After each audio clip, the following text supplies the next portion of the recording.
Welcome back to Face the Nation. We're joined now by Democratic Congressman Ro Khanna. He's in California this morning.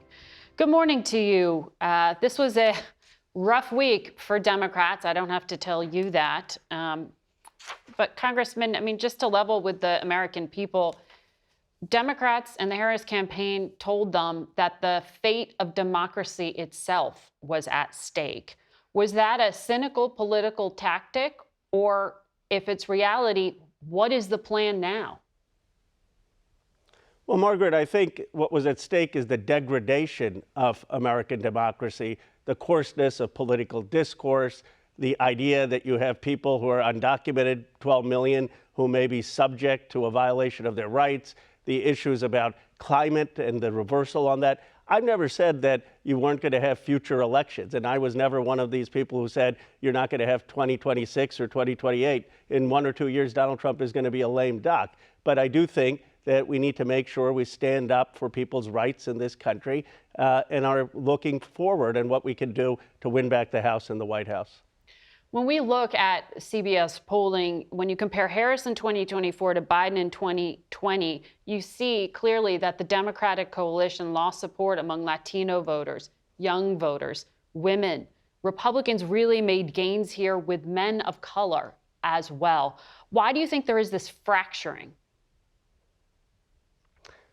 We did not have a compelling enough economic vision. The Democratic Party should have one simple mission, and that is to address the economic hardships and struggles of many Americans, not just working class Americans, a large slice of Americans who feel the American dream has slipped away for their families and their kids.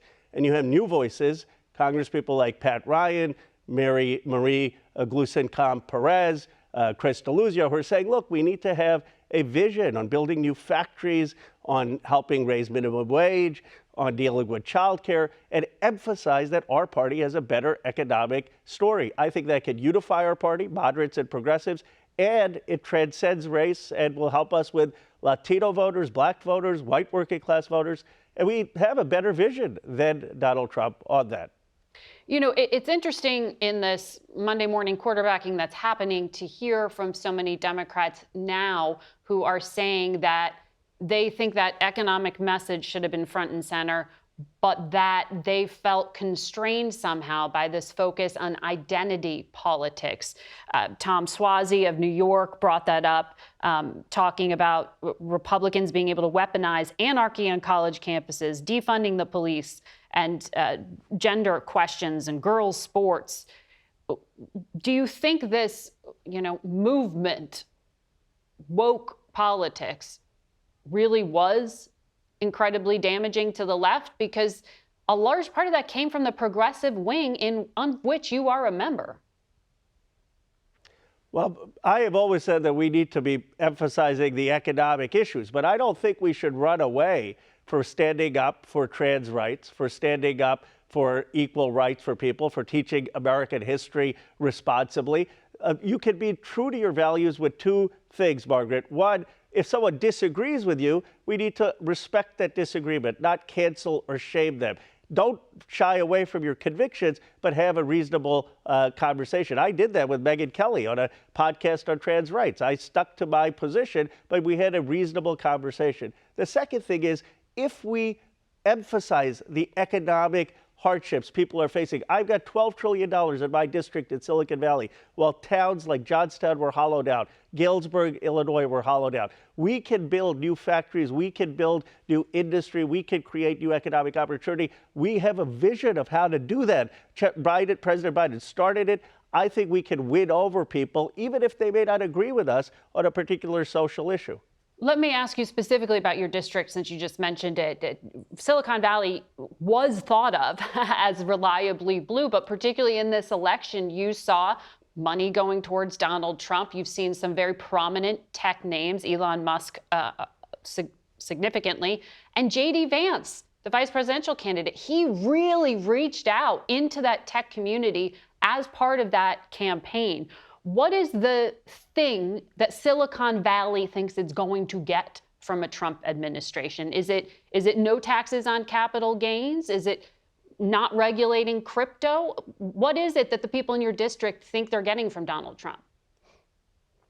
Well, first of all, Margaret, 70% of Silicon Valley still supported Vice President Harris and Democrats. Yes. But you're right that we had slippage, and probably now 20, 30% support Donald Trump. They have different reasons for doing it. Some of them want more free speech. Some of them want deregulation. Some of them want tax cuts. Some of them want AI not to be regulated. Some of them were concerned on crypto. But I think what the Democrats need to remind folks of, and I've reminded Elon of this, is that Tesla got funding from President Obama. SpaceX got started because Ash Carter, under President Obama, helped Elon get that facility. The Democrats are the party that has invested in the science and technology to help build Silicon Valley. And we could be the party that helps AI and robotics build new factories, build new industry in different parts of the country.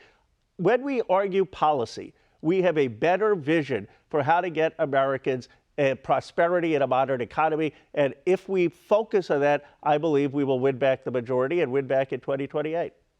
Former Speaker Pelosi told the New York Times there were messaging errors, yes, but she also said there should have been an open primary system here, and that President Biden's decision to endorse Vice President Harris immediately made it impossible. Do you agree with her? Well, look, I have a lot of respect for Speaker Pelosi, but I've sort of chuckled when people have said this about President Biden, because the day he got out, we had Democrats with the most over-the-top superlatives, comparing him to George Washington, saying he did the most honorable thing. So now to go back and criticize him seems a bit contradictory. I think this was a winnable campaign. Even when he got out, Vice President Harris was 5 points up in some of the polls. Anyone who's saying now this was not a winnable campaign didn't say that back in August. The reason we didn't win ultimately is we didn't listen enough to people on the ground, people like Chris Deluzio, Pat Ryan, who were saying, talk about the economy, talk about people's economic struggles, convince people you have the better policies and better vision. The reason I'm hopeful for the future is we have the substance. You can't build new factories just with tariffs and tax cuts. You need federal financing. We have actual investment in apprenticeships. And I think over the long run, the American people will see the truth of the policy ideas. You were a surrogate for Joe Biden. You were then a surrogate for Kamala Harris. And on this program, you defended both many times. One place you did create space was on the issue of Gaza. You said when you were going to college campuses, when you were talking to progressives, when you were talking to voters of color, not just Arabs and Muslims, you heard there was a problem here. Do you think that the numbers you saw, particularly in Michigan, vindicated your point of view, or was there just a greater force at work?